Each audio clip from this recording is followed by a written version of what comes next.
Good afternoon, good evening. It's the 3rd of December 2017, and we're on Studio 9 Jam on YouTube. Accept no substitutes. No combinations of Simon Parkes' name are the real one. Studio 9 Jam is the one.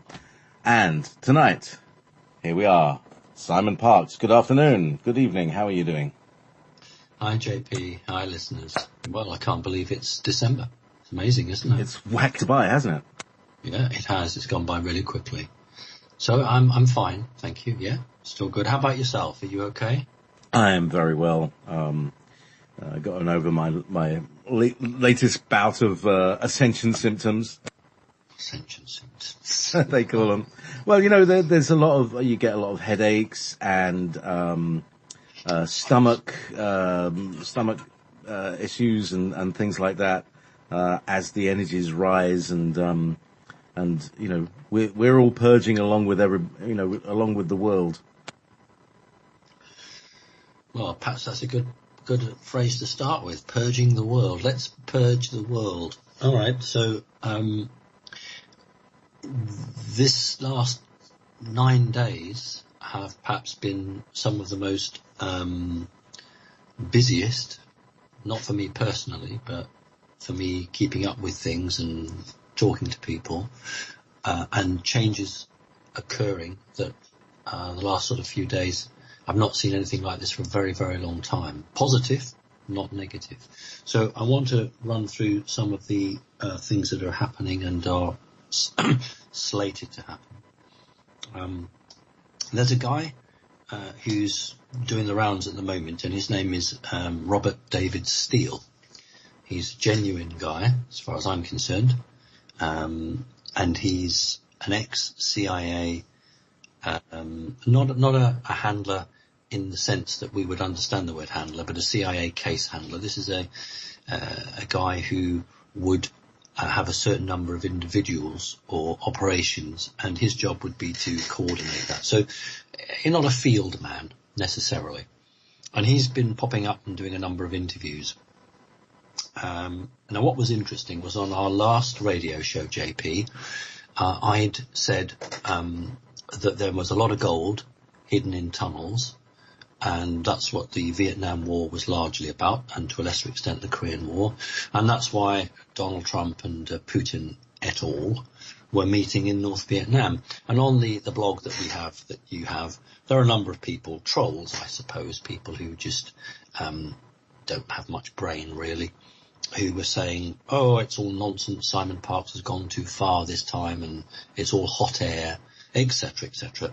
And then a few days later, Robert David Steele, ex-CIA, and that's without question, ex-CIA, comes on and talks about gold hidden in caves.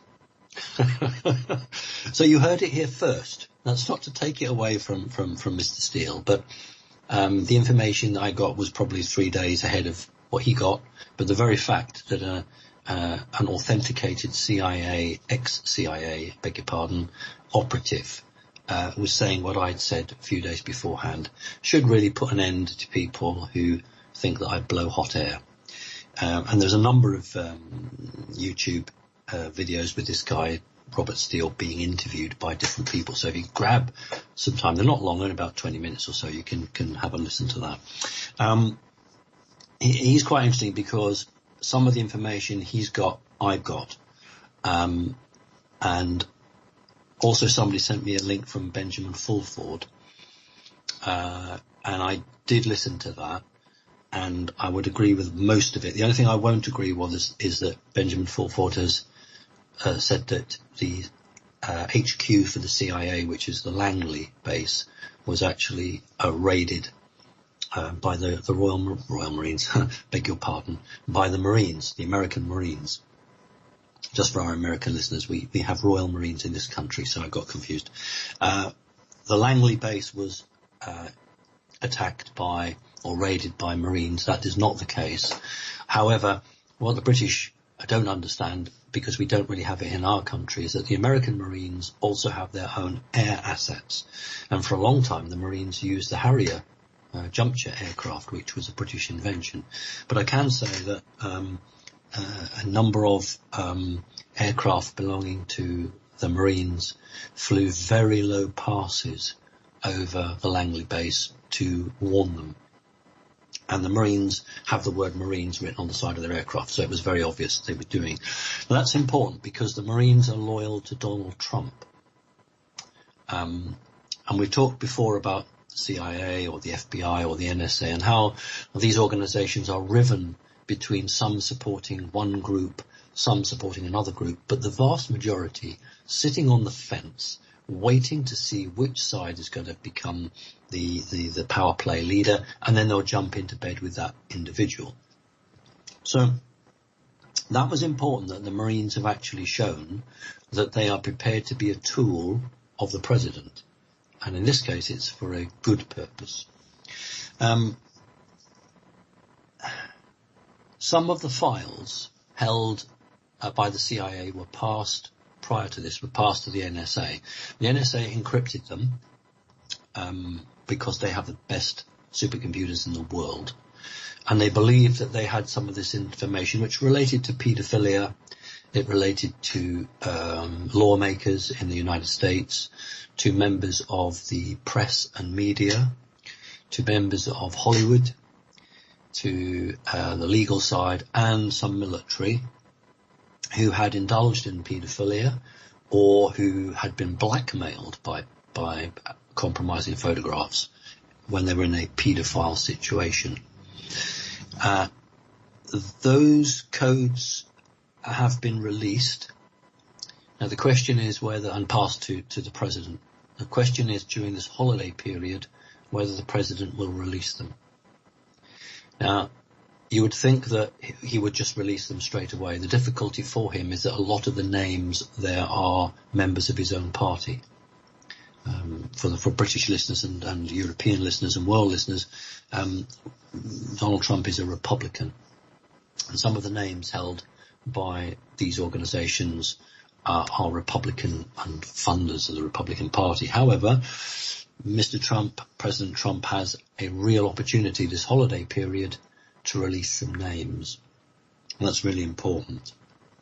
Some of these names who have gone into hiding, semi-hiding, are people like George Soros and Bill Gates. And I did say, I think on a last radio show, that 100 billion had been moved from a lot of businesses by George Soros and put into the Soros Foundation, partly to carry on some of his schemes, but also as a fallback position. So he's stripping assets out of his companies and trying to protect them because he's being circled. That's a very good way to use it. Watch out for other senior leaders in companies like, I don't know, Facebook, Google, Amazon, all of these players who have strong links with Mossad, with Israel, and are probably looking very warily at people like George Soros and Bill Gates and thinking, well, if those guys can be put on the run, then we can. Israel is also under huge pressure. It's never been under such pressure. A number of deals that other countries have done with Israel has been cancelled, and look for President Trump reneging is not the right word, but cancelling a huge arms deal that the previous president, that's Obama, had done with Netanyahu, the Prime Minister of Israel. So look for Trump going back on that deal and not providing Israel with a lot of hardware. That's very important. I also talked last show about the North Vietnam meeting where we had Putin, Trump, and I can't remember the guy's name, but the guy who was the president or the prime minister of Indonesia. And those guys met, and those three had a sort of a 20-minute talk. And I'd said at the time that the reason for this was because of the gold. We talked about dragon gold that was originally stolen by Japan and is finding its way back now to China. And it's that gold that Indonesia has so much control over that will fund the new currency that China, Russia and India are so involved with. Trump was vital to that, because if that gold currency comes on board, on stream in December, as it's supposed to, it could knock out the petrodollar. And so I think Trump wanted to have some reassurance that it wasn't going to be the end of the American economy overnight. So that was the important part about that. When we talk about some of these paedophilia, because I want to go back to it because that's, I think, the biggest thing really for me and what's happening at the moment, that there are a list of names now of these people in some of the biggest organisations, the organisations that we would expect to see them in, but also in organisations that we wouldn't. And if we look back to the days of Bill Clinton, and I say to people, I was chatting to, did another little radio interview on to America to Ted Marr a few days ago, and I said that, look, people like Bill Clinton, when they were outed, he was having sex with an intern, the only reason that came out was because he had upset somebody more powerful than him. You know, we don't get the top people being thrown to the citizens, we get the scapegoats. And what had happened was that Bill Clinton had reneged on a CIA drugs deal, because both Clinton and the CIA were running separate drugs cartels. And Clinton tried to make a move on the CIA to take the slice of pie that they had. And that's why they dished the dirt on him. Had he not done that, they would have hidden that forever. We've got lots of information now on the Clinton Foundation, and I'm absolutely rubbing my hands with glee, hoping that the next 4 weeks we'll see some very, very damning evidence coming through for people that we expect, but some people that we don't expect to be implicated. I am expecting some arrests. Will the top people get caught? No, not on this circle round. But as the circle draws closer and closer, then that certainly is going to happen. So I'm going into the Christmas period very positive that key players have the information at their fingertips they need to really bring about some change. And also that what we call loosely the cabal are never been so weak. I know that we read about it a lot on YouTube, and perhaps sometimes we get a bit sick of it. They're going to fall tomorrow, and then tomorrow comes and they don't fall, and then it'll be the day after and it never happens. But the reality is this time there are some very big cracks appearing in their armour, and I've never been so hopeful. This is a really sort of a hopeful broadcast, really, in the sense that the people who are in the position to do something have now been given some information, and they've got nothing to lose. If I said to you that I'm aware of 3 attempts by the Bushes to remove Trump in the last 9 months, that might surprise people. But I'm aware of 3 attempts. That's how worried they are. And that's why the media, main media, established media, the lies, still controlled by the satanic forces, are absolutely hell-bent on trying to discredit Trump. But of course, he's now got lists of names. So I would expect these attacks suddenly, miraculously to die down, because nobody who's been involved in paedophilia wants to stick their head up above the parapet. So I wanted to do that. I wanted then to talk a little bit about some of the work that I've been doing. People are aware that I have sessions with people, and only twice in 7 years have I been attacked by black magic during a session. And last week was only the second time in 7 years that something had the audacity to have a go at me. It wasn't my client's fault, but it was something around my client which attacked me. For the first 3 seconds I couldn't speak, which is quite unlike me. Then it tried to attack me in another 3 minutes later, and this time it was weaker. Then it tried again on the third occasion, and this time it was so weak that it couldn't do anything. So I'm reminded that many people who do psychic work do put their head above the parapet. I'm not just talking about me. And, we do take on this type of work. And I just wanted people to know that, it's not the sort of normal run-of-the-mill work that, we would understand. Sometimes those of us who are in this field will come across some of the most, not just interesting or bizarre, but some of the most evil energies on the planet. So that was a good reminder to me that there are still some horrible, nasty things out there. But ultimately, if we don't let them beat us, they can't. And I think that's the message I want to end on, that if we have a strong vision of humanity, if we have a strong vision and a purpose of what we want, and we all can do that, then that's going to help this situation along. I've never asked people to bear arms. I've never asked people to take to the streets and cause violent demonstrations, because ultimately that feeds the energy into the cycle, and then the bad guys can use that. But I have asked people to be civilly disobedient. And I think this time around we need to just hold the course for the next 4 weeks and see where we get. So very positive. There's a great deal taking place behind the scenes. I've never seen it so busy.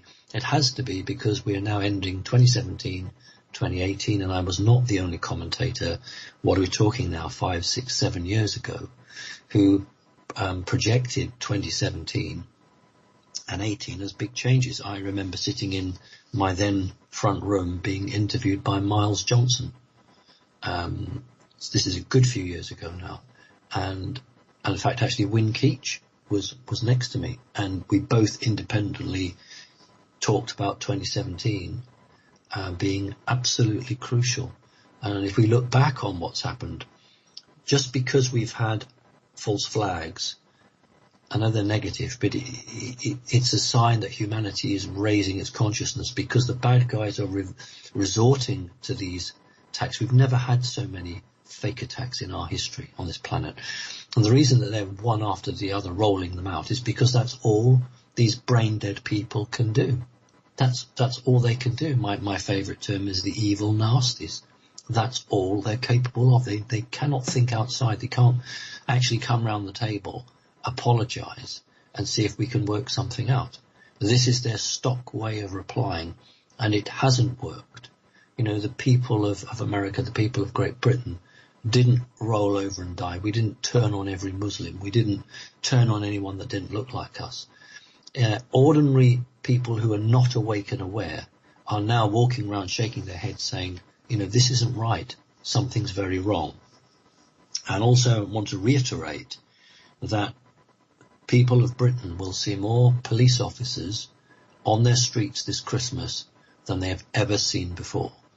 There are some very prominent markets, malls, which are almost deserted. Yet there are other lesser well-known markets and malls which are absolutely heaving with people. And I have talked about it before, but as we run up to Christmas, I'll repeat it, that Theresa May, the Prime Minister of Great Britain, had a secret meeting in October of this year, where she was told that the white middle class were not going to go to the shopping malls because they were frightened of being stabbed or blown up by Muslims. So yes, the false flag has got that threat and fear in, but look how it's impacting, because the corporations realised that the middle class were not going to spend money in their stores, and their stores dominate the traditional big corporate shopping malls. White middle class people were going to, or are going to, the smaller little marketplaces, the smaller shopping centres where there are more independent traders. So the big corporates in Britain got Theresa May, the British Prime Minister, to do a U-turn on her policy, and she recruited and paid for 1,400 extra armed police. Now, to the Americans, that doesn't sound like anything, but remember, you guys, we don't routinely arm our police. So the whole object of putting all these extra police is not because there's going to be any more or any less terrorist attacks, but because they're trying to reassure middle-class people, come back to the shopping malls, spend your money, because we'll protect you. So my point is, do you see how the evil guys do something and it works against them? Now, I've been out, like I suppose many of us have, to shopping malls, and market stores, and you do go out at Christmas. And I'm having a lot of reports in how some of them are absolutely deserted and others are packed.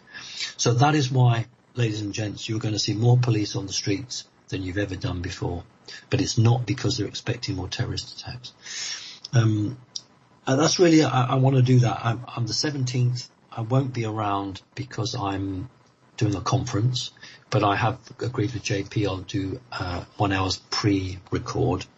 And then on Christmas Eve, I've also said I would do a 1 hour's pre-record. I want to do that because I want to look back on the year. I do think that 2017 has been pivotal, just as 2012 was pivotal. And so Christmas Eve, I want to do a live, if JP will have me, a live show, and I want to just go back a little bit on how we've done, because I think 2018 is the year we break free. So thank you very much for your patience. Thank you, JP. So, Simon, yes, very good. We're going to do something on the 24th. We're going to have some live shows, special live shows and things like that, to go along with the Christ Mass energy rather than the false thing. So, starting with our questions from one of our regulars, Nuck Choris. Why are holidays centered around children? Hello, Simon and JP. I was wondering how come most major holidays are centered around children, and in particular giving things to children. During Easter, there's an Easter bunny that gives chocolate to kids. During Halloween, we make children dress up and go from door to door and ask for candy. During Christmas, children are given presents by Santa Claus. There's also a yearly tradition before Easter, which in Denmark is called Fastelavn. Google says it's called Shrovetide in English, where kids dress up in costumes, use baseball bats to smack barrels with images of cats on them, and eat sweets. What is the deal with these yearly traditions involving kids? Right. It's a very good question. There are two answers to it. The first is the less evil one, which is corporates. If we think of a big traditional hamburger store, certain arches that hold up the roof, you can take your kids and have your kids party there, and you get a good deal, because those kids are going to be the adults of the future, and they're going to be marketed in. The customers are going to come back and come back and come back. So from a corporate point of view, it makes sense to engage with children, because if you can get your kids to, we call them pumpkins, but the Americans call them jack-o'-lanterns. When I was a kid, there was no such thing as trick-or-treating. There's no such thing, never even heard of it. So, the corporates will bring or export something that means they make money and gets the kids into this role. So when they have children, they do the same. So that's the easy to understand money-making deal. And that's very genuine. That's exactly what these corporates do. The questioner isn't really asking about that, though. The questioner is asking about the use of child energy for satanic purposes. And if you can engage with people and you get them to play the game, then they unwittingly give their approval. And, we live in a world that if you don't sign on the dotted line and you don't say yes or, gentleman's handshake, if you don't do that, then you've not given the approval. But in the energy world, it's not quite like that. So by dressing up as a ghoul, or going around trick-or-treating, or having the Easter bunny, you are being engaged with by a cult that has a controlled energy on the planet, and it's almost as if it's saying, well, look, 20 million humans engaged with this, therefore they must want it. That's the key. If everybody stopped going to church, the church would collapse within weeks. So the church is saying, well, we are wanted because look how many people come to the church. It's far less than it was 10, 20 years ago, but still in many countries it's a large number of people. So in energy, in black magic, if you went to somebody and you say, look, I want you to drink this red wine, because it's the blood of Christ, but we're going to put real blood in there. Nobody would do it. So they have to have deception. So that's why it's a cup of red wine. I mean, for goodness sake, why would anybody want to go to a church, kneel down and drink the blood of Christ? What is that about? You know, drinking blood, that is exactly what the satanic cult individuals do when they murder children. They drink blood. So we need, I think, to try and get the message across that much of what we accept as a bit of harmless fun is actually deeply rooted in very traditional, actually, stories and histories, which are not fake but are real, that have taken root in what is a beautiful planet with beautiful people. And I've always talked about the fourth dimensional energy which is used to craft this evil. Things like Satanism and paedophilia do not exist in the fifth dimension and higher. They only exist, as we understand it, in the third dimension, that's our world, and the fourth. But when the fourth dimensional energy was brought here, that's when all this corruption came with it. So we need to understand that people aren't inherently evil, but they are inherently easy to corrupt. And that's what's occurred. So it's the fourth dimensional control system.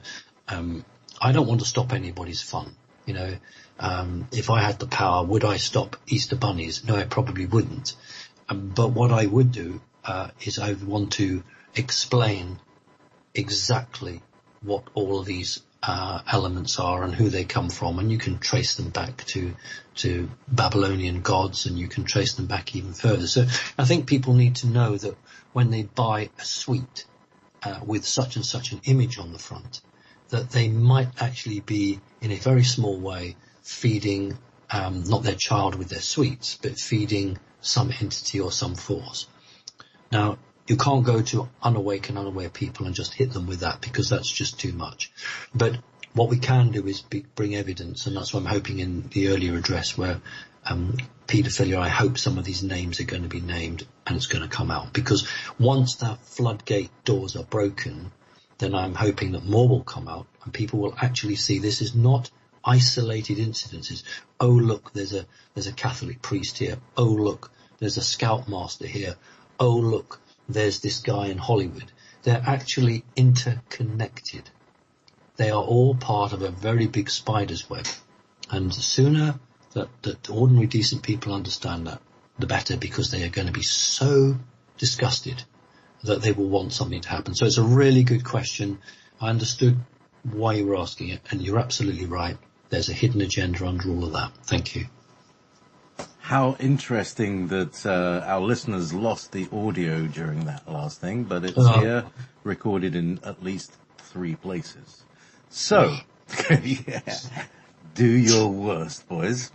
And we mean boys. So, let's go back to, that's a great question there, Nuck. From Selena, where does the flat earth theory come from? I feel that it just isn't true. How is it that apparently so many people are almost possessed by this idea? Thank you for your help, Selena. That actually is no one's asked me that before. That is an interesting question. I think many people look for alternatives, but instead of looking for alternatives to the truth, they'll look for alternatives that just seem right to them. And I mean, look, that's good enough. The only reason I got particularly fed up with the flat earth was that so many people were writing in, and I'd already made my position clear. You know, if I've made my position clear, I'm not going to change it. You know, it's not going to happen.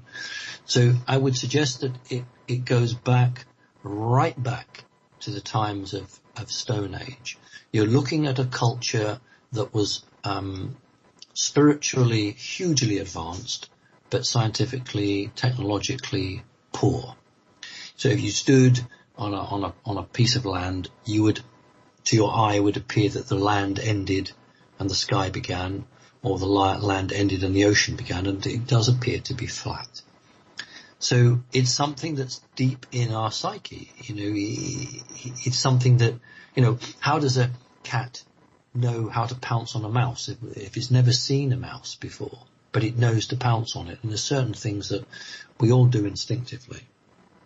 And so I think that along with many things, you know, like most humans are unpleasant with the dark, it's something that's linked in there. And of course, there have been a number of things to try and push it.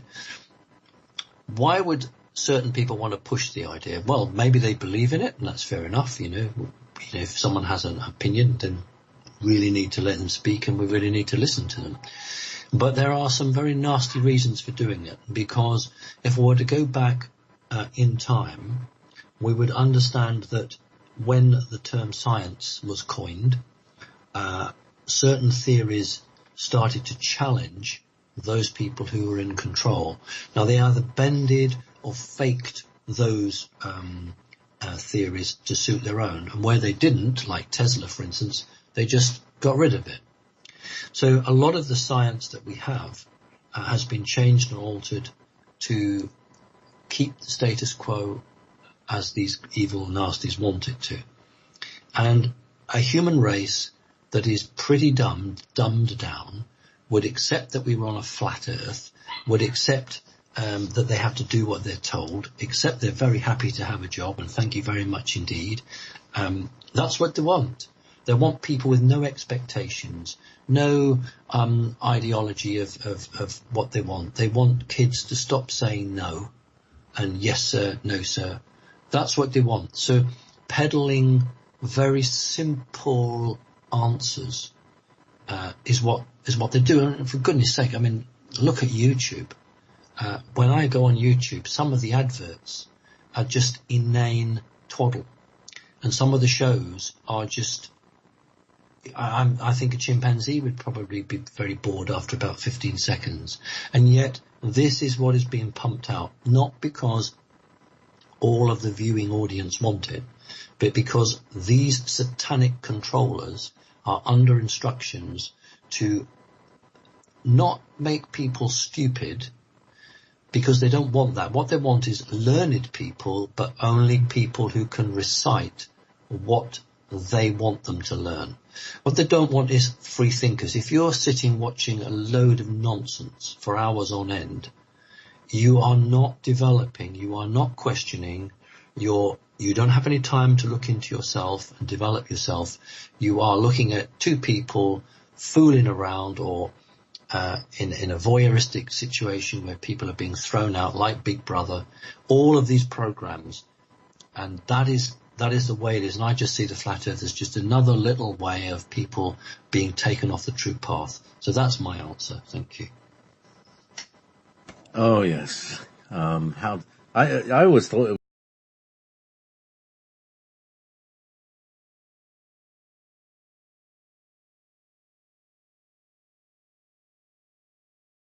right. Okay. Meanwhile, long dream. Okay. This is from Capture the Power in Arizona. I recently had an entity attachment removal process done by a reputable person who is known for their work. In the report I received, it said I had these negative attachments.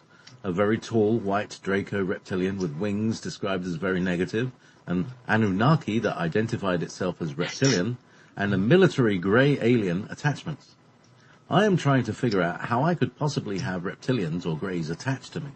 I am a nurse and have spent my life helping others. Can you provide any insight? Thank you for all you do. Summer in Arizona. Well, thank you, Summer. It's not as rare as you might think, sadly. First of all, it depends on the soul in your body. If the soul in your body has a long history on the earth and has in past lives dabbled in positions of power, responsibility, magic, if it's been incredibly psychic, if it's been a warrior for light, then certain negative entities will wish to engage, either because they want to piggyback on you, because you've got the sort of portal technology, the energy frequency they like, or they're terrified that you are going to activate and you'll be a force for good. Therefore, they want to try and stop you. That's the main reasons for it. Sometimes we have contracts. That's not that many. I know it's quite a popular theme within the industry, but actually it's not that many. Generally, contracts are for one lifetime. They can be for longer, but generally for one lifetime. But normally it's a direct attack in that life. So you're scanned when you come in, you're born, the soul is scanned, and it's, oh goodness me, let's just pull out, let's jolly old Palladians. Oh, we've got a Palladian here, but not just any Palladian. We've got a Palladian that gave us a real hard time 20 million years ago. Now, why on earth have they come to Earth? They must be here for a purpose. Right, we need to get in here quickly and prevent them from getting back their memories, getting their power. We've got to try and disrupt them. We'll try and get them married off to somebody who will take them down the wrong path. They'll try all of these tricks. We'll try and stop them having a decent job, not having any friends, etc., etc. Now, if you're a nurse, then you're caring for people, and some people who are ill have attachments. And there's quite a jump across where if you're in a situation where a nurse is with a patient and the patient is dying over a period of time, that entity will think, well, this ship is sinking, but this woman keeps coming to visit me every Friday, and she's quite psychic, so I'm going to leave this one and go and join that one. So there are a whole host of reasons why that could happen. If you have white draconis, then that is more in keeping with a soul in your body that has had connection with them in the past. It is very, very unusual to be attacked or associated with a white draconis just for the hell of it. It doesn't happen.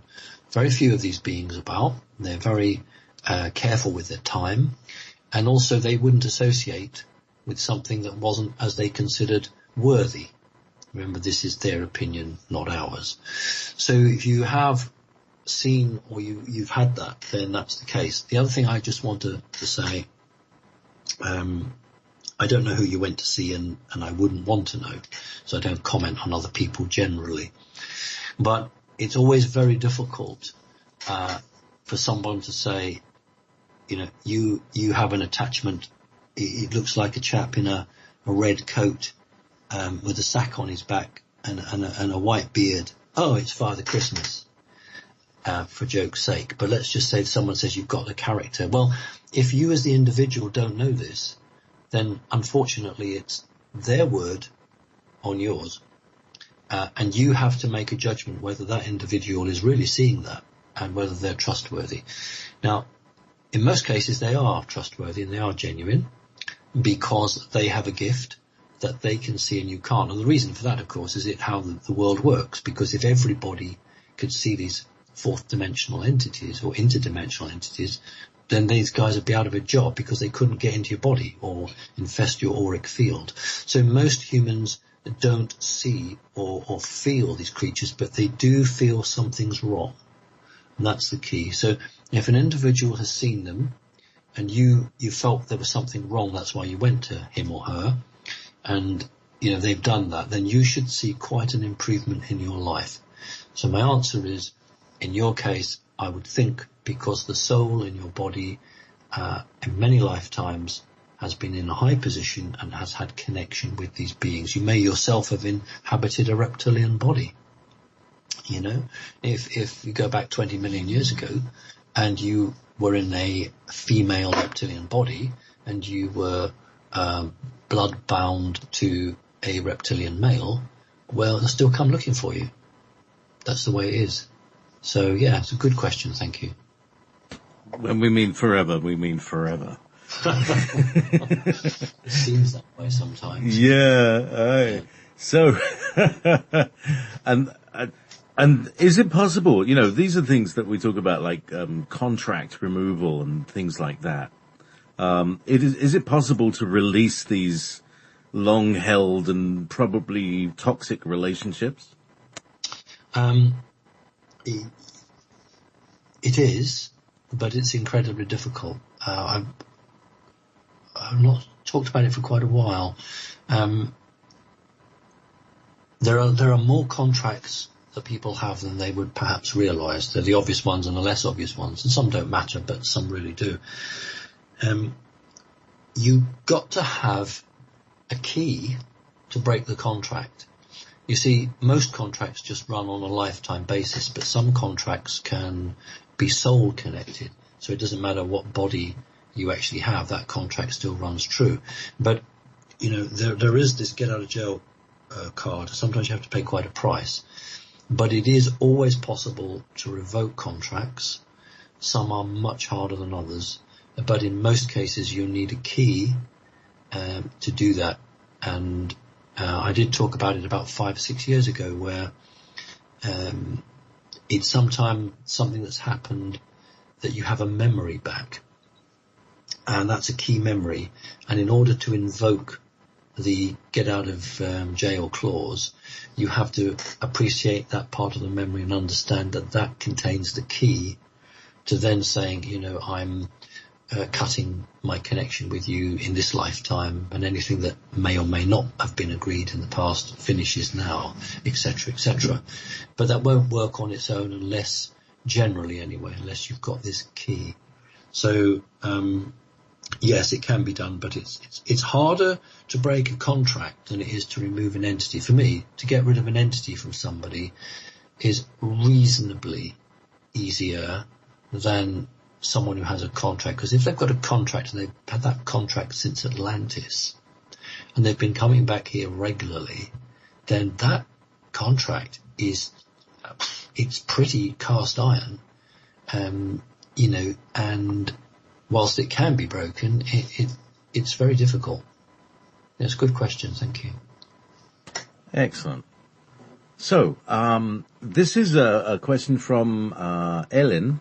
And this is it's basically about, you went to Darlington Great Hall recently, November the 24th. She could not participate, but would so much love to hear it. So, do you know if that's being broadcast elsewhere or webcast? Did I? I don't even remember. When did I do that then? November the 24th, Dartington Great Hall. Oh yeah, you said Darlington. Did I? Oh, yeah, I must have been thinking of someone special. Okay, well, we would refer to that as Darlow, and I was thinking, Darlington, did I go to Darlington? Well, maybe you know more than I do, JP. No, I went to Dartington. Oh, actually, hang on a second. The topic says Darlington, and the question says Dartington. So, I'm just reading. There, okay. No, it won't be, because, there was a private, session between myself and the London Connecting Consciousness group, because it's the most active group, obviously in the country here, and it's commutable for me. Then I will attend when I can, and that's not recorded because the CC group, Connecting Consciousness group, is a family, and it's a family get together. What I do for other Connecting Consciousness groups, I do it by Skype. And on Skype you can get up to 10. So what I will do is, meet one group, I don't know, Tuesday morning, and talk to 10 of them, and then a half an hour later, the next group of 10, and so on. But because this is the country I'm based in, then I will personally go and visit my CC group. So I went there as my Christmas visit. I wanted to show my support, my love, my admiration for people, to hold true to a path, to talk about how we have to fight off ego, how when we form a group, no matter how spiritual we start out, then we can get hijacked along the way, and that's part of our learning curve, isn't it, to learn. So no, it won't be recorded.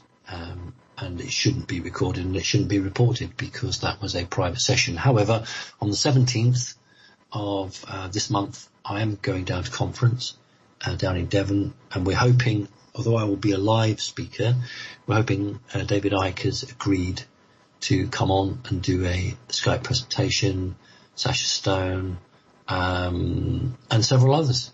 So that should be exciting. However, I won't be hanging about, I'm afraid. It's quite a long way for me. It's quite a bit of a haul. So I won't be sort of hanging around for an evening meal or anything. I shall just be shooting off again.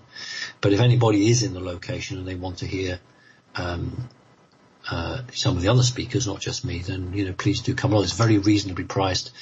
The advert is up on my website. So I'm sorry, no, what happened there is just between the London CC group and myself. I will tell you this. It's funny, and I'm not giving any names away, but it's worth it. During my little talk, I have a little talk first, and I give them the heads up first because they're part of my group. And I said, this is a lovely house we're in, very kind. We've been allowed to, you know, meet there, no charge, very kind. And I'd said, you know what, it always reminds me, because this house overlooks a park, and you know, with the Illuminati always insist that all of their members, whenever they have a house, it must overlook a park. Now that's not widely understood. And if you are a senior member of the Illuminati, then you buy a property, it must overlook a park. Unless it's like an apartment and it's like in the centre of London and, you know, it's there just for 1 or 2 nights, you know, put important people up, etc. But generally, even then, it might be over Regent's Park or Hyde Park, etc., etc. Anyway, I said all that, and the person said, you know what, this house used to belong to the Rothschilds. And everybody roared with laughter. So they did. The house used to belong to the Rothschilds, and that's why it was opposite a park. I won't say which park it was. And it's nice when things like that happen, because, you know, I make statements, I come out with things, and for many people it's, well, I've got no means of backing that up. So when that happens in a very personal and private setting, then everybody thinks, yeah, that's great. So that was funny. But other than that, no, I'm not giving any more news away. Thank you. From Nathan. Hi, Simon. My brothers and I have been raised by the same parents in the same environment, and we were not treated any different to each other. Yet, the 3 of us all have different personalities. So my question is, where do personalities come from? Are we assigned them before birth? And if so, who chooses? And how does this entity decide who gets what? Thank you for your time. Good question. The answer is yes. When the soul enters the body, remember you're not born yet, when the soul enters the body, then that is set as to who you will be. However, there are physical genetics which carry memory, but the soul does carry great deals of memory. You could have a family of 3, let's say, and you could have a Lyran child, a reptilian child, and a Siren or Sirius child. And you would have a situation where the Lyran child would be absolutely terrified and angry with the reptilian child. And the personalities would change and reflect that. So for me, it's a very straightforward answer. It's the soul in your body dictates how your brain, transmits its need. So the soul has a need to advertise and to be clear who it is. And so the soul doesn't actually see the physical body as totally separate. We must understand that. It's a real partnership. So if you're a reptilian soul, you're very unlikely to have a big fat round body. If you're a reptilian person, you will be slim, stroke thin, and reasonably tall or tall. That is the way. However, if you're a royal reptilian female, you'll actually be quite small. That's another thing. People don't imagine. They think, oh, you're reptilian, you'll be 6 foot plus. Not always. So you could have exactly the same upbringing, exactly the same parents, treated the same, and yet be totally different. That, as far as I'm concerned, is to do with the soul and the body. And if you come, and people who are listening to this, if you've had a large family, think about your brothers and sisters around you and who acts in a sort of a reptilian-y way. Who is the person when you were a child that shared his or her cake or sweets with you? Reptilian people find it very difficult to share. You know, I have 10 chocolate sweets, they're mine. I'm not giving them away. I'm not going to give them to you. Whereas a higher human might say, well, look, you know, you can have one of these. because it's a different attitude. You know, the reptilian guy who's got his little house and he's put a fence around it and he's out there washing his car on the Sunday morning and then he's mowing the grass and, you know, he's staring out the window, don't you come near my property. That's a very reptilian element. The difficulty is that the reptilian culture has been dominant for a very long time, and so that's been stamped over the normal, loving environment that humans should be in. So those of you who had come from large families, try and think about your brothers and sisters and, you know, who acted in one way and acted in another way. And often to this day, you'll find people in their 30s and 40s who don't have much connection with their brothers and sisters because one might be Palladian, one might be reptilian. Now, the more interesting question for me is, why would you do that? And why would you incarnate in a family that's not going to work together? The reality is, it's about trying to work together. It's saying, can we make this work? You know, if a Lyran child and a reptilian child can actually get on really well and work, they have made a statement that they can make friends and they can work together and love each other as brother and sister, and therefore that energy goes up and it's a blueprint for others to say, well, they can do it, we can do it. So I believe that in many cases, not all, but in many cases, divergent souls incarnate in the same group to try to heal the barrier. And it's as much to do with the reptilians. The reptilians will also attempt, individual reptilian souls will attempt to incarnate to try to heal. Because as I've often said, in the fourth dimension, it is illegal to change the law. You can't do it. So if you want to change the law, you have to change it on planet Earth and hope that the energy shift goes up the tube and begins to change things at the top. That's a good question. Thank you. Hang on, can you go through that again? You can't change you can't change the law if you're fourth dimension. In the fourth dimension. If you in the fourth dimension, I'm talking about the negative guys. If you have a policy or you have a way of doing something, if you were to change it for the benefit of everybody, then that would be seen as changing your whole culture. So the greys can't do it, different reptilians can't do it. Some of the tall whites are struggling at the moment with it. They're not allowed to do it because it's a bit like, you know, in Great Britain, the House of Parliament. You know, Parliament can put any law out it likes, but the Queen has to sign it. So if Parliament said no more paedophilia, they're unlikely to do that at the moment, but let's just say they said no more paedophilia. If the Queen doesn't sign it, that does not become law of the land. People don't get it in this country that the Queen is called the royal assent. If she doesn't put her signature to any particular bill, it cannot be enacted in the law of this country. And in the same way in the fourth dimension, that it's not going to be enacted, it can't make a change. So for instance, let's take the Draconis.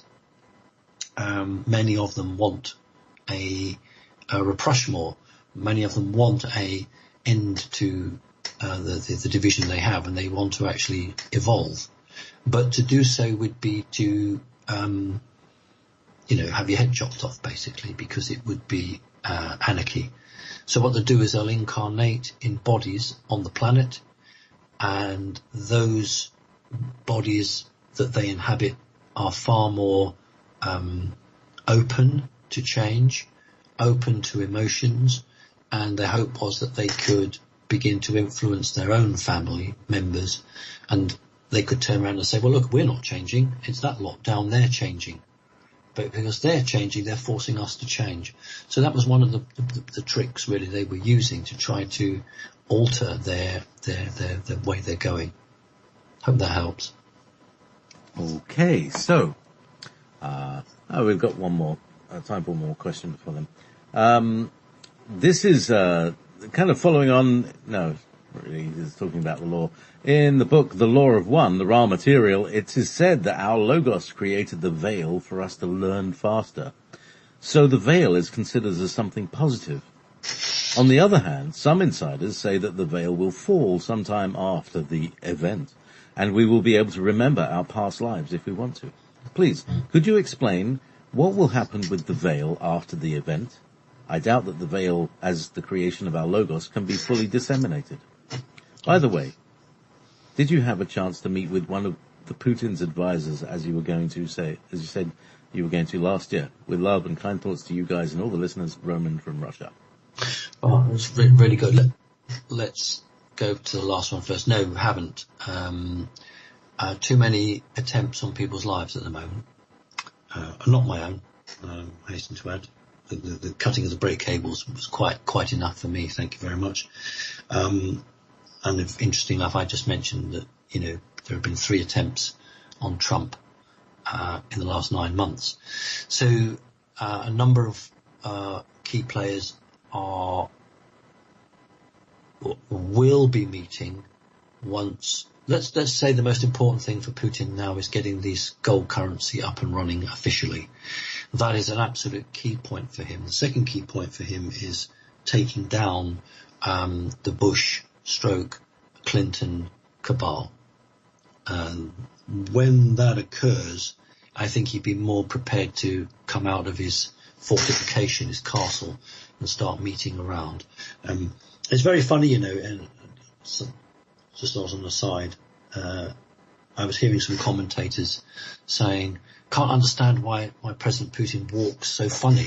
Many people have been saying he walks in a very strange way, and if anyone isn't aware of that, please find a video, anything it could do with May Day parade, it doesn't matter, anything where he's walking, you'll see that he's right-handed and he'll keep his right arm down by his side. It doesn't move. His left arm swings as he walks, but his right arm always stays close to his side. And there have been lots of people who've asked me, has he had a disability? Has he had a stroke? All the negative people. Oh, he's had a stroke. He can't take the pressure. No, it isn't. He was a member of the KGB. And in those days, when the KGB agents were trained, they were trained to keep their right arm near their gun. That is why he doesn't swing his hand. He keeps his arm down by his side so that he could reach his gun quicker. So that's just an aside. So at the moment, these people are very, very cautious. I do want to meet with him, but I think it'll be 2018 before we get the chance to do that. We've got a member of Connecting Consciousness who speaks English and Russian very well, and he's certainly going to be invited to do the translation for me. Certainly President Putin speaks English really well, but refuses to speak in English. So you can speak to President Putin. You can ask him a question in English. He'll understand it, but he'll reply in Russian. Okay, that's just the way he is. So that's it. Now I've forgotten what the first question was now, JP. Okay, I'll just remind you. It's about the veil. Oh, yes. Yeah. Sorry about the double-barreled question, because I know that sort of often, Yeah, I know. I know. So this is about what will happen to the veil after the event. It will just completely go. It will completely fall like a velvet curtain and will just drop. It will drop because human consciousness will just rip it to shreds. That's what will happen. I take a bit of issue with the concept that the veil was given to make us evolve faster. Without the veil, we would have evolved much faster. But with the veil, we would have evolved so quickly, maybe we wouldn't have learnt our lessons as fully as we are learning them. And there's a subtle difference there. What is better, to evolve quickly and not have the full answers, or to evolve slowly and have the answers? And for those people who can remember the childhood, the tortoise and the hare, where they both started a running race, and the tortoise plods along, and the hare runs off very fast, covers a lot of distance, and thinks, oh, that tortoise. And so the hare lies down and eats a lot of carrots or whatever hares do and falls asleep. And when he wakes up, the tortoise has won. So I think that when a person is held back, it is their choice whether they rant and rave and rail against it, or whether they say, what can I learn from this? That's really important, because we are in these physical bodies each lifetime, and we really should try to say, let's try and learn as much as we can so that the next time we're around here, we don't have to go back to square one. You know, how many times have we all gone back to square one and we just don't know it?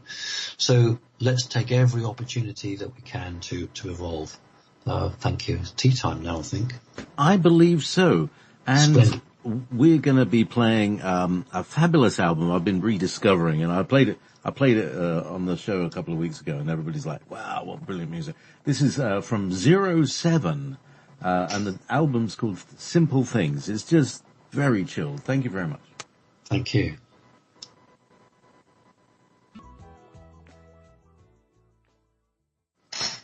And welcome back to hour 2 of Connecting Consciousness with your host, Simon Parkes. Hello, Simon. Do you have your special announcement thing that you do after the break usually? I do. Usually. Yes, thank you. I used a bit of a donation money to help 2 people. I don't generally do it, but sometimes I feel moved to. There's one person, it was actually 2, but one person has taken me up on it, one person hasn't. Person who'd on social security money, and didn't have a job, has a disability, and looked like they might be getting cancer. This is in America, and didn't have any insurance. And for people in Britain who are still absolutely horrified at the fact that if you don't have insurance, you often can't get medical care. And so I did send some money to this individual so they could go to hospital and have some checks done to see. So I did that. There was another person who was being abused by a man, and I gave her money to get out of that country. We're talking £100, a couple of £100, but I did that because I wasn't prepared in both those cases to sit back and not help. So that's something I did. But generally, the money's not used for that. It's used for me to live, pay the bills, travel about, keep the car on the road, keep a mobile phone, cell phone, pay the bills, electric, gas, the power, all of those things that all of us have to struggle through. But without your donations, it would be very difficult for me to do it, because nobody would give me a job. Well, that's not true. They probably would, but then they would say, we hear you on the radio. We don't like the fact you're doing that. Either you get off the radio or we'll sack you. So at least this way, people who donate keep me and others doing the work we're doing and keeping us on focus. So thank you, Glenn, Natalie, Sarah, Aura, Rudolph, Charlene, William, Louis, Nan, Carlos, Daniel, there's a Danielle later, Daniel, John, Stephen, Bright Eyes, Stefan, Christian, Alan, and Jana. Thank you, Jana. That was a really very kind donation. Thank you. Becky, Sheena, Natalie, Francis, Louis, Eric, Virginia, Katrina, Lug, Daniela, Petra, Shari, Carlucia, Pamela, and Perry. That was a very, very good donation. Very kind, very grateful, Perry. Thank you. Bob and Sandra. So that's not everybody. It's just a sample of people who've donated. Thank you so much. Some of those names appear regularly. Some are brand new. And the fact is that, you guys have kept me, and I know JP and others that you donate to, you keep us going. And it is worth saying as we approach the end of the year that, this life isn't for everybody. You are doing something by showing your support.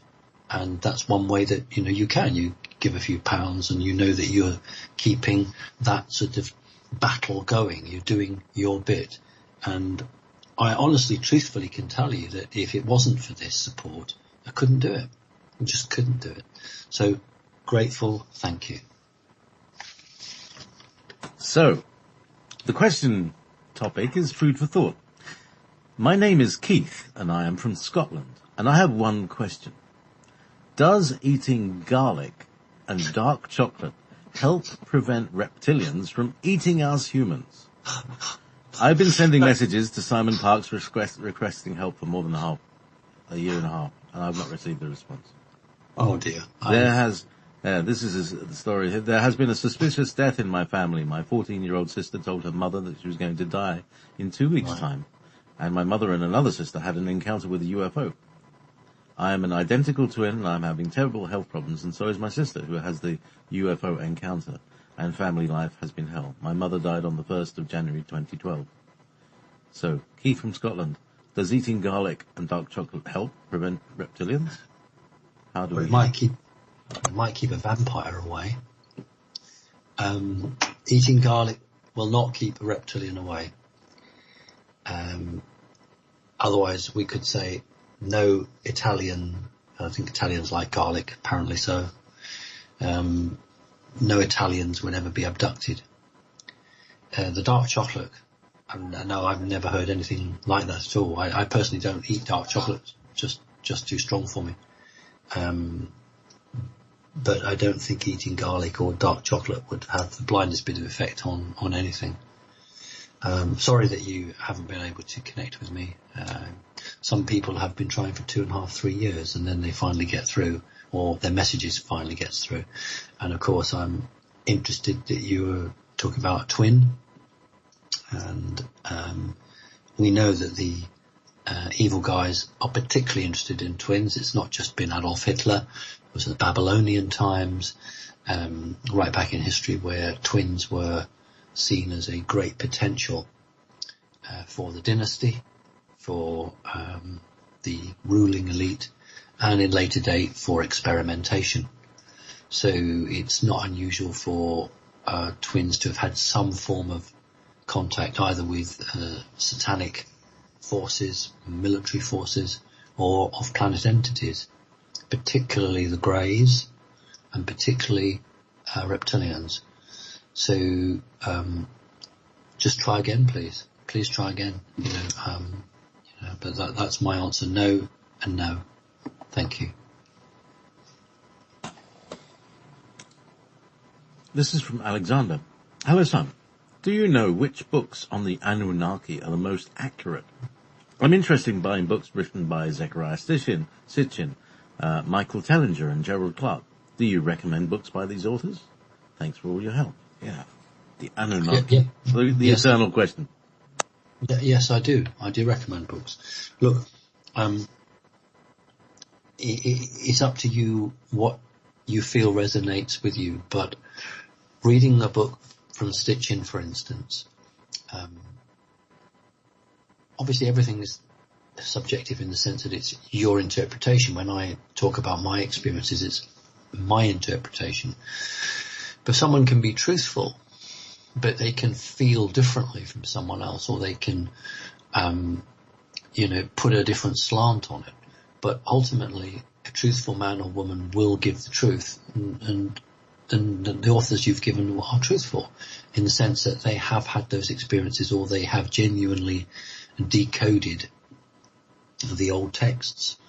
And if you want to understand about the Anunnaki, then you find much more online than you will in a book, generally speaking, because most authors find it very hard to officially publish material about the Anunnaki. They're just not allowed to publish it, so they have to self-publish. But even then, it's coming to my attention that a number of self-publishers, you have to get the authority of whoever. They are beginning to say what you can and can't put in, even when it's a self-published book.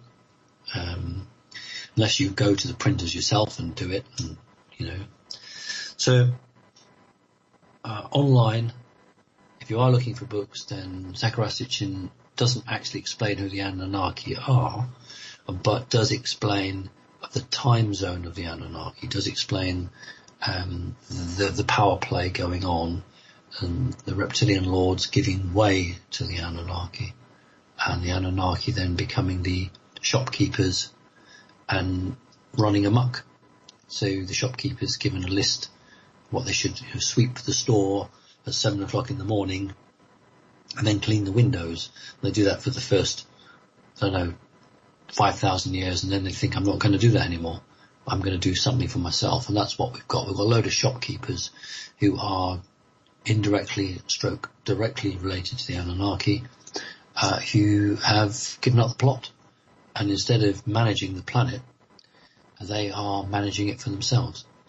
And that is exactly what we've got. A whole host of people who are totally disassociated from the human race and see people as merely creatures that have things they want, whether that's the money in your pocket, whether it's the gold in your teeth, whether it's your children, whether it's your energy when you go to church, whatever it is. That's all they see people as not important, a necessary evil. One very high-ranking Illuminati person once said to me, we see people as a necessary evil. So that is really the sad case of these people. That's a good question, thank you. Implying that evil is necessary. Yes. Here is from Kyla Jerry, or Kyle and Jerry, maybe. Humanity's Freedom. Hi, Simon and JP. Since America has Trump to combat the evil satanic forces, how is the battle being fought in Britain? Is the key changing point of perception when the economy crashes? On another note, for some time I've been able to see a stream of flowing etheric patterns in rays of light. Do you know what this is? Have a good Christmas to both you and everyone listening.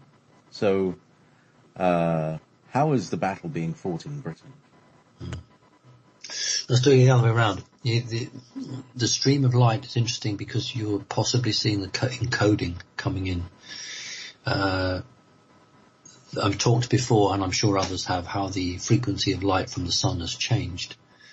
And it is the encoded information hidden within that frequency of light that has activated the planet and other planets in the solar system. So it may be that you are glimpsing the coding coming in. If so, that's really exciting. Really exciting. Well, I think some key countries to look out for: Japan, Israel, Italy, France, and Great Britain all could see in the very, very, very near future some big turbulent changes. The answer to your question is not necessarily through the economy. In Great Britain, depending on who's going to win, there is a very real possibility of a very large sex scandal breaking widely public. At the moment, it's contained within the House of Parliament, just occasional bits making it out into the mainstream news. Making it out into the mainstream news only because it's so well widely known in Parliament, and has been for a long time, that unless the newspapers begin to cover it, then they look complicit, which of course they are, but they'll look complicit. And their dwindling sales numbers will be absolutely decimated. So they have been, nibbling around the edges. The reality is that there is a whole dossier now of sexual-related incidences with members of Parliament of all parties, but predominantly the government party of Great Britain at the moment. And if that comes out at the same time that Mr. Trump is able to release the names of paedophiles over the holiday period, then that actually could bring about a change in government. Now, it's very interesting. Well, I think it's very interesting that over the last few months we've seen, and I won't become party political, we've seen the Labour Party, which is the party of opposition, suddenly changing from the party of opposition to a government in waiting. Now that's a sea change. It's the first time for a very long time that we've had the Labour Party, when it was in opposition, being seen as a government in waiting. And that's not because in the days of Tony Blair, the Labour Party, when it was in opposition, was seen as the government in waiting because the money backers were backing Tony Blair. They actually wanted the Socialist Party in power because they had Tony Blair. Now this time they don't have the guy who leads the British opposition party, just as they don't have Trump. So maybe Source, the great creator, is saying, let's have a man in the United States of America and let's have a man in Great Britain, neither of whom are controlled by Mossad, Zionist forces, the bankers. Interestingly enough, Jeremy Corbyn, the guy we're talking about, made a speech and he basically attacked bankers. So I think if it's not the economy that brings a short, sharp shock and makes people change, it will be a list of sex offenders, predominantly in the ruling party, which could bring the government down. And I'm not joking. It could bring the government down because all you're going to need is 5, 6, 7 Conservative members of Parliament who are forced to resign. The government's majority already doesn't exist. And then who would want to be associated with a party like that? We could well have a general election in Great Britain any time between January and June of next year. So it's exciting times. That's what I said. I have never known since 2012 so many changes, so much hope and optimism all happening so quickly. It's very exciting. Great question. Thank you. Fabulous. And, of course, the question is, are we going to lose you? Are you going to stand for Prime Minister and go campaigning and get yourself elected and do all that stuff? Because, from what I can see, once they've gotten all the sex offenders and the paedophiles out of the cabinet, the room will be empty. There's an old adage in politics, which is you never put yourself forward, because it's in Great Britain, it's seen to be very rude to put yourself forward. And there's an adage that politicians say, which is, and I quote, "If my country needs me, I will serve." Isn't that funny? That's what they say. I had a very active role in local politics, served 2 terms of office in a city council for the Americans. We would call it a district council or borough council in London. And then when I moved to North Yorkshire in Whitby, I served term of office in my local town council. I would go back to something like that if the system was radically overhauled and people became the focus of what you're trying to do and not money. That's the key. When you sit in committee at local government or national government level, it's not what do people want, it's how much will that cost. Let's give you an example. And I use this sometimes at a conference, and I'll probably do it on the 17th when I do my talk. Let us say that hypothetical school, busy road, and there's no pedestrian crossing. So I always say to people who are very middle class, who think they've done very well, I said, okay, how would you get that crossing built? And they'll say, well, I'd go around knocking on all the doors, get a couple of 100 signatures, and then go to the council and make my case, and I'm sure it would be successful. And I say, stop right there. So the very first moment that you said you would have to go knocking on the doors shows me that you may have a salary of £70,000 a year, and you may be very middle class, and, but you have no power. And they look at me quite shocked, because they believe that on a salary of 70,000 or 100,000, that they're quite influential. And I say, no, the real influential people pick the telephone up and they say, hello, Tom, this is Jim here. I want traffic lights. I want a zebra crossing here because do you know what? My kid's crossing the road and I don't like that. And it happens. So what you need to understand is that power resides with a very few people. And the way that we envisage that we make changes is not the way that we should do it. And as it stands at the moment, somebody with my views, if I was true to them, which I am, I couldn't operate in the political system as it is at the moment, because it would be like JFK. Someone would want to put a bullet in my head because I would be working against the system, because I would be saying people come first, not money.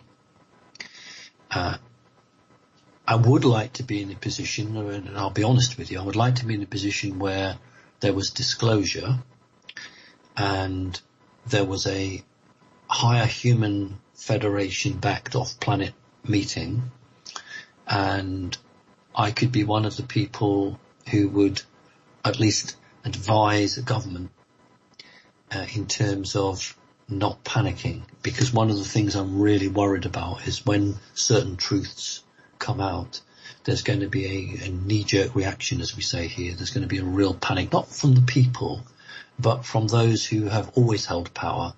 And I think that, if anything was learnt from America's terrible situation with Iraq, it's a transition of power. It's a transition period. I don't want somebody else coming in who was an evil man 3 years ago, then saw this all coming, ducked down, and then re-emerged. I don't want another set of criminals coming in and selling themselves as the saviours, etc., and then just taking over and doing the same thing. I want a complete and utter removal of everything. Go right down to the foundations, and then start up and involve people in that decision making, create a constitution, create what we think is important. It isn't just the obvious things. It's how do we educate children? What do we do about vaccinations? What do we do about the way the courts work? Because nothing is actually designed for the individual. Everything is designed to protect the organisation, the corporates. How many times have we phoned up a call centre and the voice on the other end says, "We are recording this call for training purposes." It's got nothing to do with training. It's got everything to do with them saying, "Ha, you said this and we recorded you." Well, listen, next time you make a call, ladies and gentlemen, say to the young woman or the young man on the call centre, "Do you mind if I record your phone? Do you mind if I record it?" They'll hang up on you. Or they'll say, "Oh, you can't do that. You can't do that." Why can't you do it? Can't do it because you're an individual. So the power has completely shifted to the corporates. We've seen in my lifetime, in my own lifetime, in the last 40 years, I've seen a country, Great Britain, with reasonable civil liberties being transformed to nothing more than a prison. Now that might seem very shocking to some people, but I am not 20 years old. A 20-year-old knows no different. He or she, the world they're in now is the world they can remember from the age of, 11, 12, 13. Hasn't changed that much. But I can remember back when the amount of freedom we had was much greater. And the control systems have been placed here on us, not because they're needed, but because it's about the elite knowing who we are, where we are, what we're doing, and to influence us. So I would want an opportunity to do some good. It's in my nature to do so, but I certainly wouldn't do it if there was a chance that I could be corrupted. And that's why I got out of politics, because not the individuals necessarily are bad, but the controlling system is such that if you don't play the game, then you go nowhere. That's the best case scenario. Or they'll try and get rid of you. They'll try and, really, really make it so that you can't be re-elected. And what I did was I appealed to the people, the voters. So I went over the heads of the elite and I appealed directly to the elected. And that's what JFK did. So I was elected after I'd gone public, which was a game changer because it meant that nobody could turn around and say he's lied, let's remove him. And, they couldn't understand how ordinary people who they thought they brainwashed, who they thought they controlled, could vote for me, because they thought they'd got it sewn up. And basically, you know, people like Simon Parkes will never get into positions of responsibility because we control the ordinary people. But they're losing control of ordinary people. Ordinary people are not happy with their life. God knows how difficult our life is. People say, oh, in Victorian times it was difficult. Yes, I'm sure it was. But all this technology is supposed to have made our lives easier. I don't think it has. It's just enwrapped us more and more in sellotape or cellophane. We're more smothered. So I would love to do something. I would love to do it, but not if it meant compromise of the human race. I will not sell out. You know, I will not do that. And that's why I survive on a bit of work that I do and donations, because otherwise I'd have to be compromised. You know, how many people are there who are working in jobs that are controlled by the system, but can't do what I do? They'd love to, but they know they can't. And I'm, you know, there for the grace of God go I. I've got this fortunate situation where people care enough about me to support me, to allow me to go on and do that. And until the system is smashed, yes, that's what I said, until the system is smashed and that individuals can have opinions like mine and, you know, and survive in a standard way, we don't have freedom of truth on, you know, your radio show, JP. It should be state funded. There should be, you know, you can't apply to the cultural fund. You can't apply to National Lottery.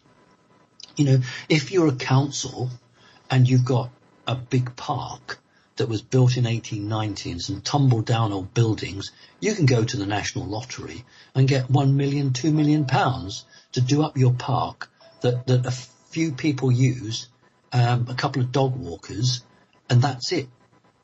You know, that's not what that should be about. It's all about big people have more money. Corporates have more money. One person once said to me, banks only lend money to people that don't need it. It's very true. You know, it's, you know, football clubs getting National Lottery money. It's just ludicrous. So everything needs to change. Everything. And that takes time. But we don't want panic, and I want a smooth transition.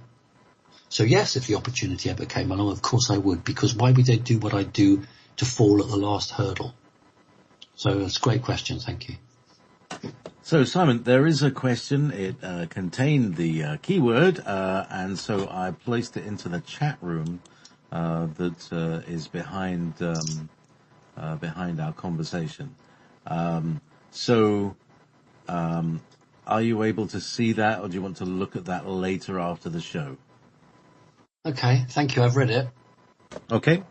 Yeah, there was a big misunderstanding. Yeah, definitely. Great. Okay, so do you want to go on to another question, or do you want to say anything about that one? Well, I think the audience will wonder what's going on. What's happened is JP has sent me a text, some information, and related to one of the questions from a client, and I misunderstood what it was about, but that makes it clearer now. So yes, of course I'd want to work with somebody like that. Sure, no problem. Okay, so you know who you are.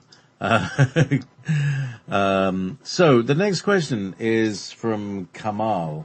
Dear Simon and JP, thank you for your hard work that you've done this past year. My question is, on my last one-to-one session with Simon, he told me that my soul was from Arcturus, and that I've been visited by the Greys and reptilians, and through this childhood trauma, I had blanked my mind. This is the reason I don't have very many childhood memories. I'm always trying to meditate, but my mind goes into the dark. And also I have had a few past life regressions, but they draw a blank too. Is there anything else I can do? Kamal, many blessings. Oh, okay. We talk about past life regressions. I don't know if he means hypnotherapy. There are different ways of doing it. The Dolores Cannon method, I think, is pretty damn good.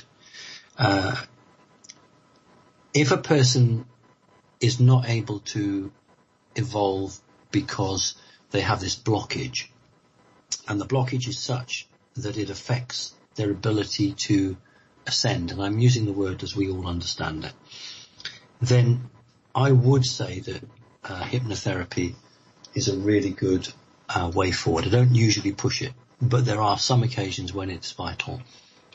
When a person has some trauma in their life as a child, 90-odd%, perhaps that's a bit high, 75-80% of the blocking is done by the child, his or herself.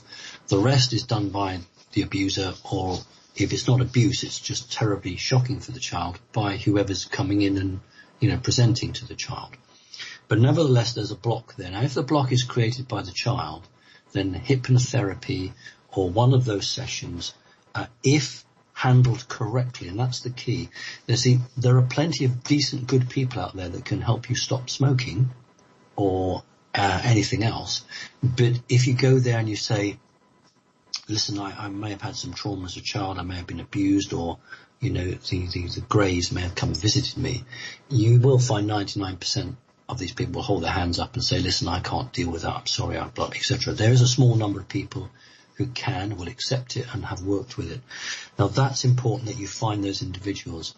And it's not fair to expect hypnotherapists without that background to tackle that. If it's a blockage you've put in there, then it requires a different way to unlock it from when that blockage was perhaps artificially placed in by an external force. So the individual who's going to do that would have to know the difference and know how to do it. That depends on what's happened to you. If it's purely and simply that's not too difficult. The harder part comes when someone's been programmed through abuse to resist getting their memories back. I'm going to give you no names, but I'll give you a real life instance I had with somebody 3 years ago.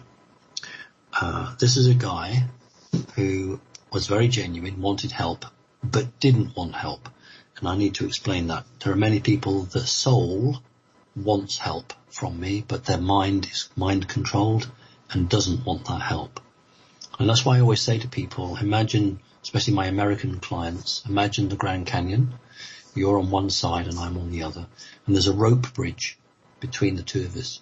If you can walk 51% across that rope bridge, I can help you. But if you can't, then you're not ready. You may be in 6 months or a year's time, but I can't help you at that point. And this individual had been, we don't swear, but there's an American word for having your mind played with. I think listeners will know what I mean. And he had been done so by a mafia stroke Illuminati background. So it was not just Freemasonry, but Freemasonry and mafiosa, very, very from the Italian group.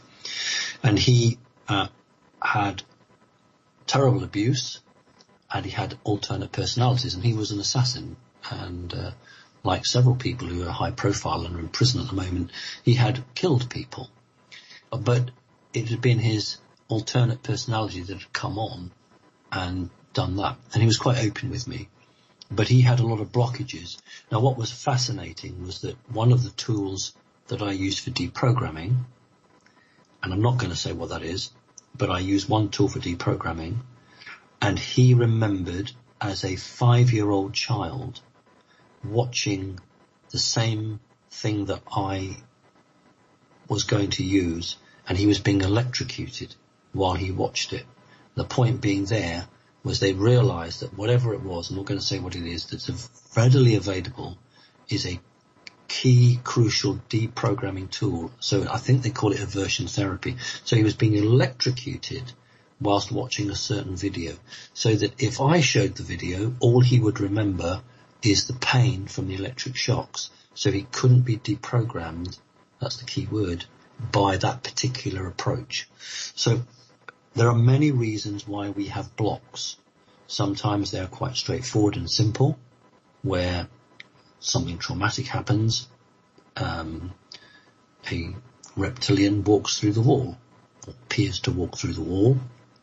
We go into meltdown or shock, and that's blanked from our mind, and therefore we, every time they come and visit us, maybe 4 or 5 times in a year for some people, then they do not associate with anything in the room. So one of my key questions to people in this scenario is, did you have any toys to play with when you were 5 or 6 years old? Can you name me any of the toys you played with?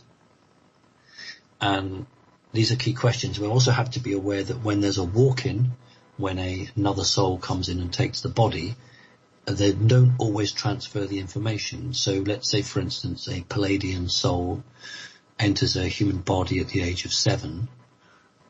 Anything prior to that is it's just the memory banks aren't there.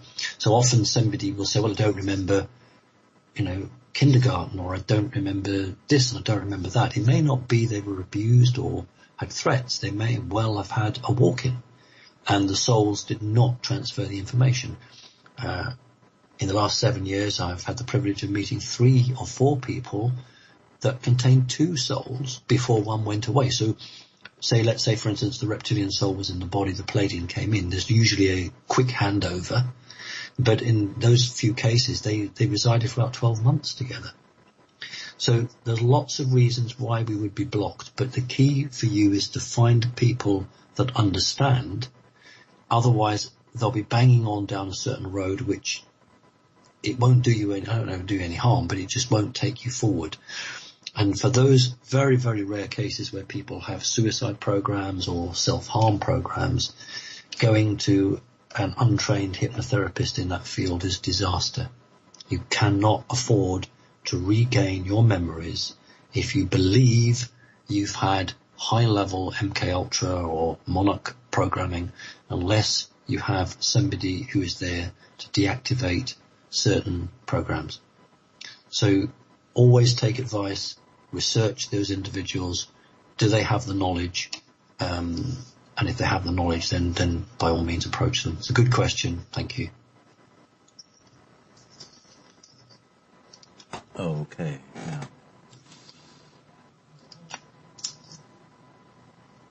Oh, this is a good one. Gummy Yoga. I appreciate your interpretations of this world and your courage to lead by example. Thank you. I have a question about the nature of light. We talk about light in many ways.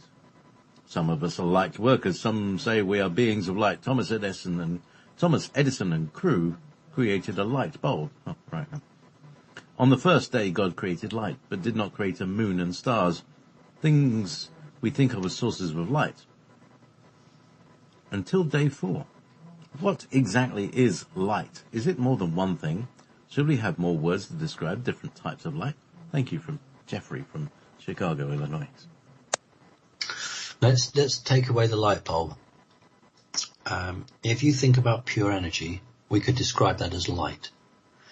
In light, there is no room for any doubt or any evil or any, I say darkness, I don't mean it like that.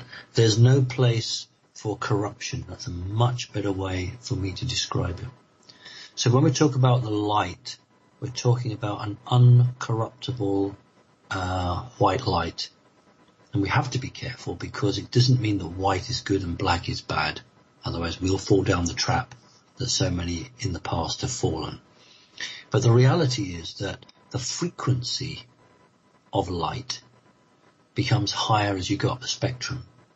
So we think of white light, but I think of pure light. I think of love as a form of light.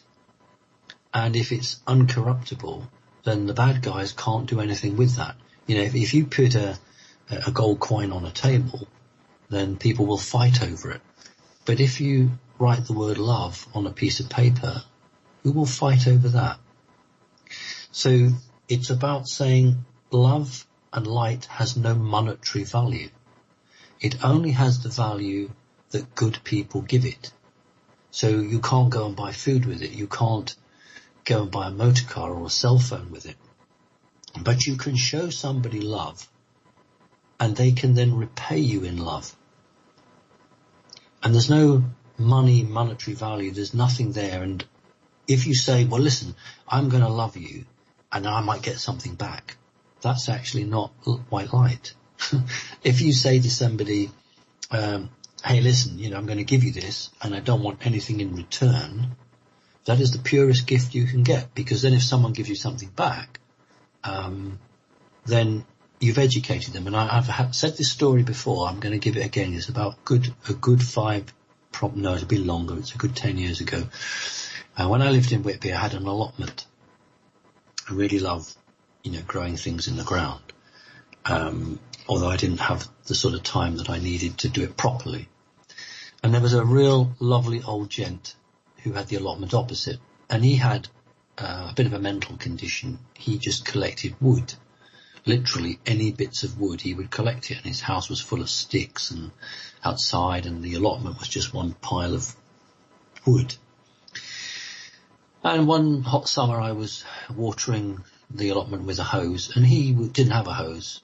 Typical Yorkshireman, wouldn't spend any money, and he had a watering can, and he was walking backwards and forwards, from the tap to water his garden, his allotment. And I had a sunflower, and he needed a big stick to hold it up. And I said to him, "Oh, I can say the name. His family won't listen to this show. Although his son works at Fylingdale's Space Radar, so perhaps I won't say his name. Let's call him George. Can we call him George? We'll call him George. So I said, George, hey George, have you got a stick for my sunflower? And he stops dead and he says, no, I haven't got a stick. And I'm looking at a humongous pile of sticks against his shed. And he's at 3 feet away from this humongous pile of sticks. And he's swearing point blank that he hasn't got any sticks for me. So anyway, after a while, I said, George, we're calling him, George, would you like to borrow my hose to water your garden? Because it'll save you a lot of trouble walking backwards and forwards. To which he says, no, it's all right. I've nearly finished. 3 minutes later, he comes up with a stick. Because the culture is, if I give you something, you feel honor bound to give me something back. That's how bad it is on this planet. We should be in a situation where if I give you something, I'm not giving you something because I want to call a favor in tomorrow or I expect something in return. But we have this thing on this planet about, oh, I'm beholden to you. You've done me a favor now, and if I don't give you something back, then you've got me at a disadvantage. And this is the programming we have to overcome on this planet. So love and light are actually the same thing. And that's my answer. Thank you. Thank you. All right. Here we go. Right. This is Paul B, and I was having suicidal thoughts and attempts. After my session with Simon, I'm glad to say I've raised my vibration and have not had any bad thoughts, and the ones that do try to enter my field get swiftly handled. My connection to you, sir, has saved my life, and for this, I think you need public recognition from the bottom of my heart. Thank you. Now, if possible, could you tell us at least the top 5 vitamins or supplements we should be taking, and your inside knowledge as to why we should be taking them? Thank you, and Merry Christmas and Happy Holidays to everyone. Well, first of all, thank you. I don't get much public feedback, as you could understand, and the audience can understand, because if you've been in that situation, only a very brave man or woman would come on a radio show, even with a question like that, and say things like that, because most of my clients want to forget the hell, and I'm going to use that word, forget the hell about it, because they were in an incredibly awful position, and I'll take them and put them into a much better position. Why would they want to remember where they were? And many people want to forget everything, including me, because when they see me, it reminds them of how low they were. And so, often I'll not see my clients again. So it's great that somebody has had that. And what I need to explain to people listening is that when I work with a client, I don't go through a system of checklists or, this, that and the other. I work on a psychic level with them. I work on an energy level with them. because much that afflicts humanity is not physical. It is on an energy level.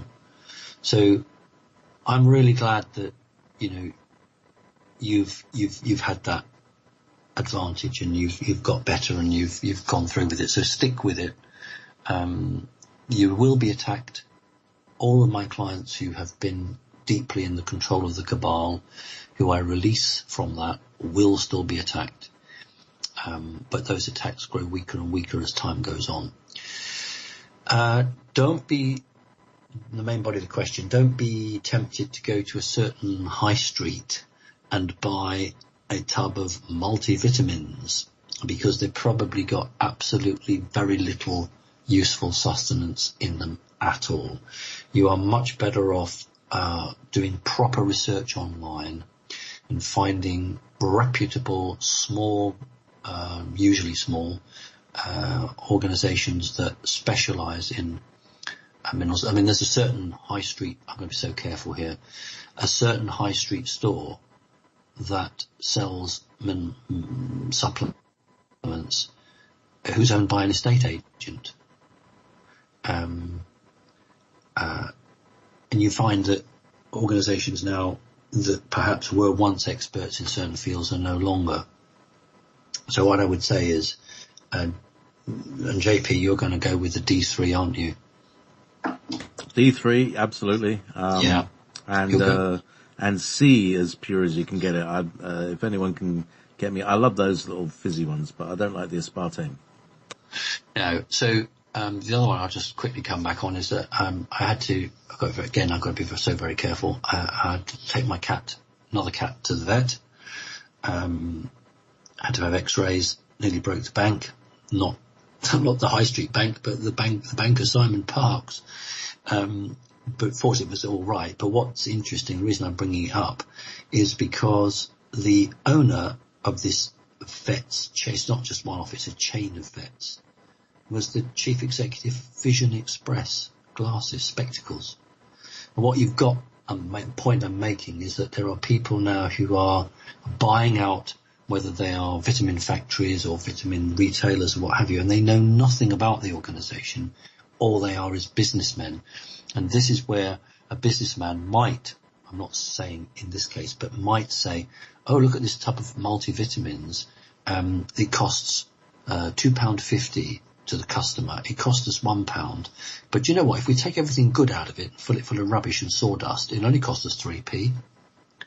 So research, go online, and look at the conditions you've got. Look at the physical conditions you have.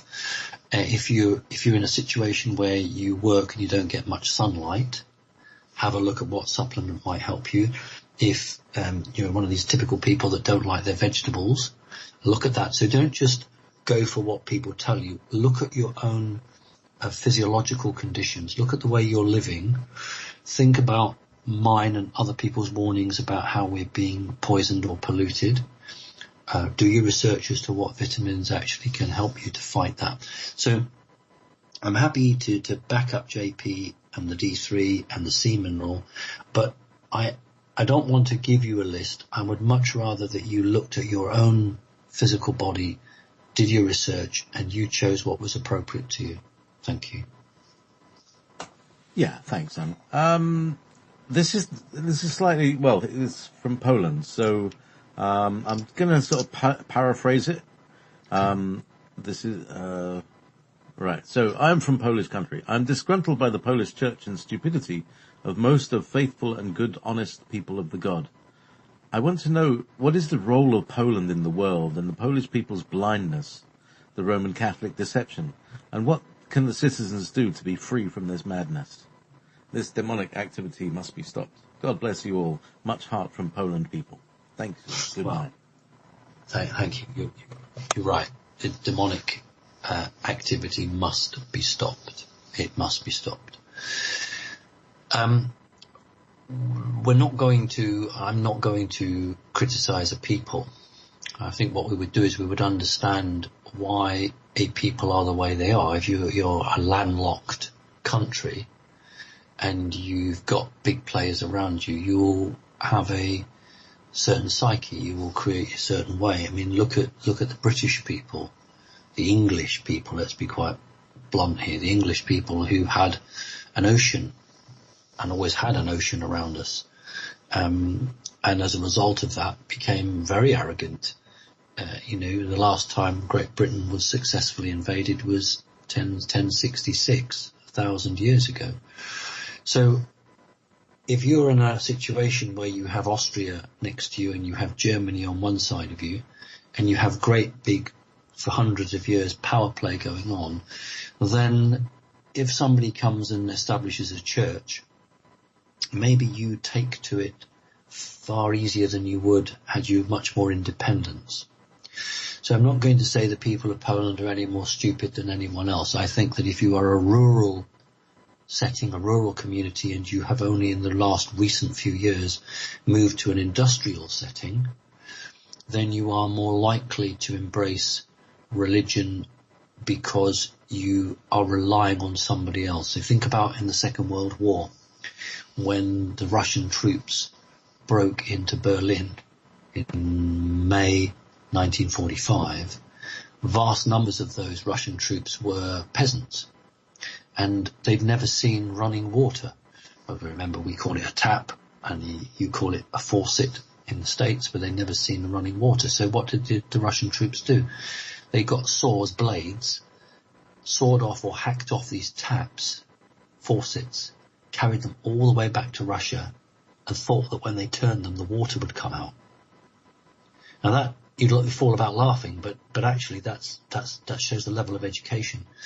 So someone like that, if you could sell them that when you physically die, God is going to take you and is going to make you live forever, you'd go for it, because you have been so limited by your learning capabilities because the information around you has been so poor or hidden from you. Remember, the Tsar treated his people appallingly. Never mind Stalin. So what I would say is that the people of Poland are no different from anyone else. It's just that the situation they had conditioned them to be more taking of religion than others. The British people, the English people have always been, let's use an English saying, up yours, I'm not going to do that. Think about the time of Henry VIII and his schism with the Catholic Church. He couldn't have done it unless the vast majority of the people of Britain were behind him.